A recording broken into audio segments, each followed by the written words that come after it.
Le mec voulait juste manger un truc. Et il tombe dans un lac gelé.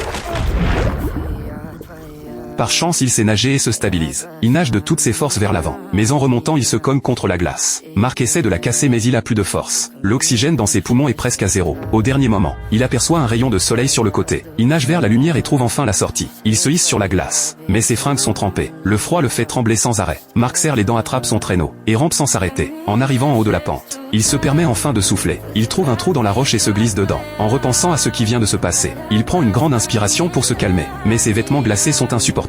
Il ressort du trou, se déshabille en pleine tempête de neige, étale ses fringues sur les pierres, pour les faire sécher plus vite. Le prix à payer, c'est rester à poil dans la neige. Heureusement, c'est un ancien sportif pro. Son corps encaisse ce qu'un mec normal encaisserait pas. Sinon ça aurait mal fini. Au bout d'un moment, Marc a soif. En voyant toute cette neige devant lui, il a une idée. Il vide son sachet de snack, remplit le sac de neige, le colle contre son torse pour la faire fondre, et la boit. Le froid le fait grelotter de plus belle. La nuit, la température dégringole encore. Marc veut remettre ses vêtements, mais en les touchant, ils sont encore humides. Il pète les plombs, et hurle vers le ciel de frustration. C'est là qu'il aperçoit un truc en haut de la montagne d'en face. Il regarde mieux. C'est une cabane éclairée. Il est surexcité. Après une journée sans manger, il voit enfin de l'espoir. Il enfile ses fringues en vitesse, prend son traîneau et fonce vers la montagne. Mais au bout de quelques pas, un loup affamé lui barre la route. Marc le prend pas au sérieux. Il s'apprête même à le narguer. Sauf qu'un deuxième loup débarque. La marque se tend direct. Dans ce genre de situation, faut attaquer en premier. Il lève son traîneau et charge les loups. Les deux bêtes dégagent en courant. Il en profite pour fuir de l'autre côté. Mais en courant, il tombe sur une meute entière. S'il le repère, c'est foutu. Il creuse un trou dans la neige avec son traîneau et se planque dedans. Marc regrette d'être venu skier ici. C'était juste un défi en montagne. Mais une tempête de neige l'a surpris. Il s'est perdu et s'est retrouvé bloqué. En cogitant, il finit par s'endormir. Au réveil le lendemain, il crève de soif. Il boit la neige fondue. C'est son 3e jour coincé. Le téléphone capte toujours pas. La radio non plus. Pour survivre, faut atteindre la montagne d'en face. Un nuage cache le sommet. Marc réfléchit pas et y va. Mais en marchant, sa tête tourne.